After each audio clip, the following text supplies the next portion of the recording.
At ayan na nga mga kabuhay.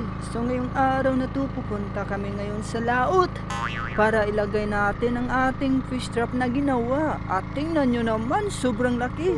Even ang mga tao kayang-kayang pagkasyahin ito. Nilakihan na namin para maraming huli talaga at malalaking isda talaga yung pumapasok dito, hindi yung maliliit. At ayan yung mga kasama natin ngayong araw na to, ang ating kapatid na kay Pugi-Pugi. At ito pa yung kasama nating isa, si Nonoy the Great. Ang pugi rin sa amin, grabe, lahat kami puging-pugi sa aming sarili.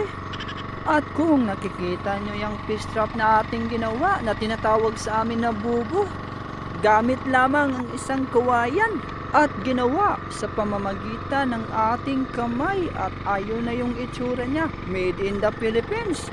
Hindi ka makakita sa ibang bansa ng ganito, dito lang yan sa Pilipinas. Tama nga yung sinabi nila na it's more fun in the Philippines. Tama naman, tama talaga. At ayun, habang naglalakbay kami sa taas at hindi sa baba, tingnan nyo naman yung panahon natin. Medyo makulimlim kasi nga malakas yung hangin at malakas yung alon. Pero tuloy pa rin tayo sa ating buhay at ganito talaga dito sa dagat. At ayun, sa ating paglalakbay, na-remember ko yung sinabi at kanta ni Coco Martin na huwag mabahala at huwag matakot, ituloy ang laban.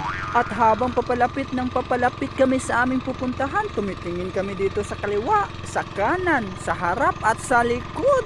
Baka talaga. Habang dumadagan kami, dinuduyan kami ng mga alon. Ganito kalakas yung alon dito, pero hindi tayo matatakot dito. At ayan, malapit na talaga. At ayan, nandito na nga tayo. Sakay haba-haba ng ating biyahe.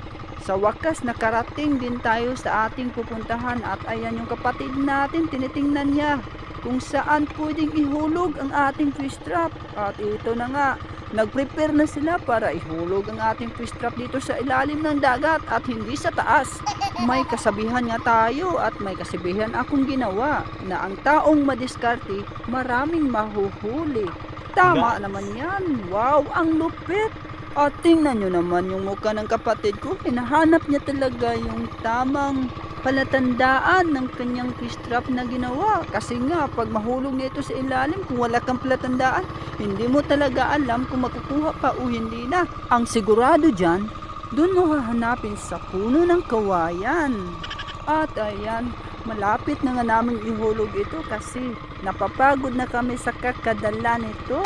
Kasi kung nandito na sa taas to, hindi talaga ito makakuhuli ng isda. At ayun na nga, hinulog na namin. At ayan, kung nakikita nyo, may tali dyan na hawak-hawak ng kapatid ko. Kasi nga, magkabilaan ito. Parang isang pamilya lang yan. Dapat may katuwang ka sa paghahanap buhay. Kasi kung wala kang katuwang sa paghahanap buhay, sigurado, mahihirapan ka talaga sa paghahanap ng buhay. Ano daw? At ayan, pag kuha namin ulit nito, mga 2 linggo bago namin ito bubukarin kasi para marami talagang mahuli at maraming papasok na mga isda.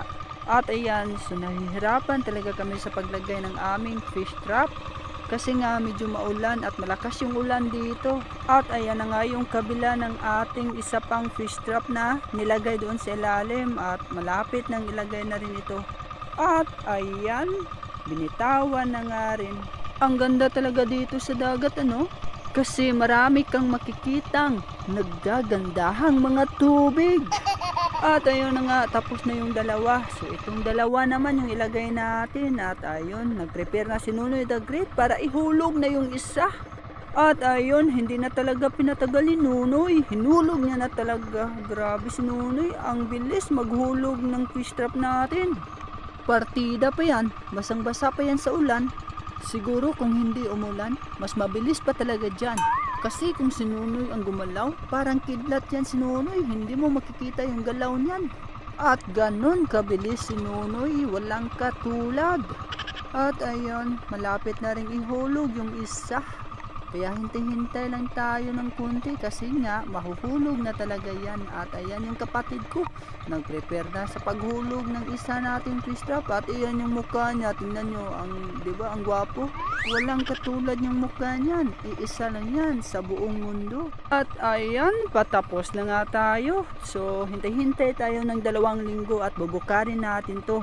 At para tingnan natin kung ano yung makukuha natin dito. At maraming salamat talaga mga kabuhay. So walang sawang pagsuporta sa atin. At bago tayo magtapos sa ating adventure at fishing style dito sa ibabaw ng dagat. So paki-follow, like, and share, and subscribe naman dyan sa ating channel at sa ating Facebook page. Buhay Pinoy TV at your service. Hanggang sa muling pagkikita mga kabuhay.